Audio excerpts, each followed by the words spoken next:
Bonjour à toutes et tous, cette petite vidéo pour vous parler d'une opération qui nous tenait très à cœur à l'hôpital d'Hénin-Beaumont aujourd'hui.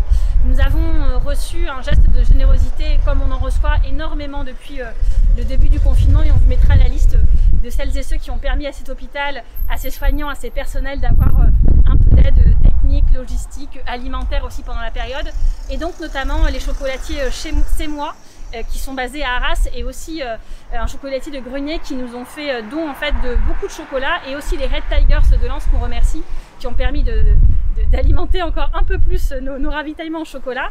Et tout ça nous a permis ce matin d'aller en fait dans tous les services de l'hôpital. Alors bien sûr, nous ne sommes pas rentrés dans les unités de soins, nous sommes allés à la porte de ces services pour remettre aux responsables de chaque service un paquet de chocolat pour chaque personnel de cet hôpital, qu'il soit soignant, administratif, logistique, parce qu'à la fin les hôpitaux sont une grande équipe, et blouse blanche, blouse grise, blouse bleue ou blouse verte, tout le monde fait partie de la même équipe, et c'est grâce à elles, c'est grâce à eux que les services fonctionnent aujourd'hui et que vous pouvez être pris en charge sur le territoire dans de bonnes conditions. Donc c'est ce que nous avons fait toute la matinée.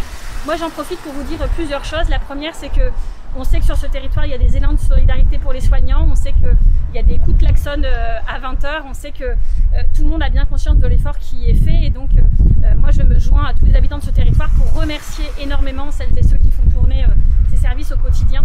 Je voulais également remercier les familles qui font preuve de beaucoup de compréhension, parce que je sais à quel point il peut être difficile quand on a un proche qui est à l'EHPAD, qui est ici en soins de longue durée gériatrique ou en soins de suite et de réadaptation, de ne pas pouvoir lui rendre visite comme d'habitude. Je sais que certains patients peuvent en être troublés, mais que c'est aussi difficile pour les familles, et ça, chaque soignant que nous avons rencontré nous a expliqué cela, que c'était aussi dur pour eux, soignants, de voir qu'ils ne pouvaient pas accueillir les familles comme d'habitude, de voir que certains patients pouvaient être aussi un petit peu perdus. Et ce dont je peux vous assurer, c'est que chacun fait le maximum pour pouvoir maintenir ces liens, que ce soit par des tablettes, par des coups de téléphone, en donnant un maximum de nouvelles aux familles, mais voilà, avec forcément un temps qui est limité, et un temps qui doit aussi être consacré aux soins. Donc merci à tout le monde pour votre compréhension là-dessus. Vous dire aussi que quand on a rencontré les cadres un par un, ce qui nous a beaucoup touché, c'est que tous, sans aucune exception, nous ont expliqué à quel point les soignants faisaient preuve d'engagement, quasiment de militantisme en fait dans leur travail quotidien. Certains, même quand ils disent bah là je dois poser des congés parce que comme tous les Français, il faut continuer à poser ses congés pour que le pays redémarre quand il pourra redémarrer. Et donc voilà, des gens qui partent en congé en disant que s'il y a besoin qu'ils soient rappelés, ils se tiennent disponibles. Des élans de solidarité vraiment partout qui concernent toutes les professions, et ça il faut saluer cet engagement-là. Enfin, vous dire que l'hôpital d'Hénin, comme les autres hôpitaux du groupement hospitalier de territoire, se sont mobilisés pour accueillir spécifiquement les patients Covid. À Hénin, ça s'est traduit de deux manières. La première manière, ce sont des consultations organisées en lien avec les médecins généralistes d'Hénin-Beaumont, qui permettent en fait pour des gens qui ont une suspicion Covid, qui se posent des questions, qui sont inquiets, de prendre rendez-vous. Alors ne venez pas directement à l'hôpital, vous avez toutes les informations sur le site internet et sur la page Facebook de l'hôpital. Vous avez le numéro de téléphone à appeler, et donc ça permet de vous accueillir ici, et ça arrive plusieurs fois tous les jours, pour répondre à vos questions, éventuellement faire un test, et puis vous dire comment réagir. Il y a aussi, comme partout en France, des gens qui sont hospitalisés en soins intensifs, peut-être même en réanimation.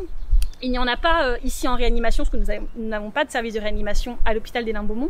Par contre, nous servons d'hôpital support pour décharger les services de Lens et de Béthune, qui accueillent les patients Covid en soins intensifs, en réanimation, tout simplement parce qu'ils ont besoin d'un suivi plus attentif. Et donc, ces personnes, quand elles vont mieux mais qu'elles ne peuvent pas entrer chez elles, nous les accueillons aussi ici à l'hôpital d'Hénin. Il y en a 14 en ce moment, donc nous avons réaménagé des services pour les accueillir dans les meilleures conditions. Ce sont des soignants aussi qui ont de manière volontaire choisi d'aller travailler à leur côté, avec des protections bien sûr extrêmement adaptées. Et donc on est extrêmement fiers que l'hôpital d'Hénin, qui n'est pas un énorme hôpital, mais qui est un hôpital de proximité, et qui a fait le choix également de participer à cet effort national. Donc vous l'avez compris, le mot clé de cette vidéo, c'est merci, c'est bon courage, et c'est merci aussi à vous qui aidez cet hôpital, qui lui faites confiance. Et pour celles et ceux qui ont fait des dons, que ce soit des pains au chocolat, des bouilloires, des cafetières, enfin vraiment ça leur fait extrêmement chaud au cœur. C'est le message qu'on a beaucoup entendu ce matin. Donc continuez, cette crise elle va durer longtemps, ça va se poursuivre au long de l'été. Enfin, c'est pas vrai que tout d'un coup ça ira mieux et qu'on regardera en arrière, les gens vont être fatigués, il y aura peut-être d'autres vagues, ça va durer longtemps, on s'y prépare ici. Et donc dans votre générosité, n'hésitez pas à continuer, ça en tout cas c'est très utile et ça leur va droit au cœur. À bientôt.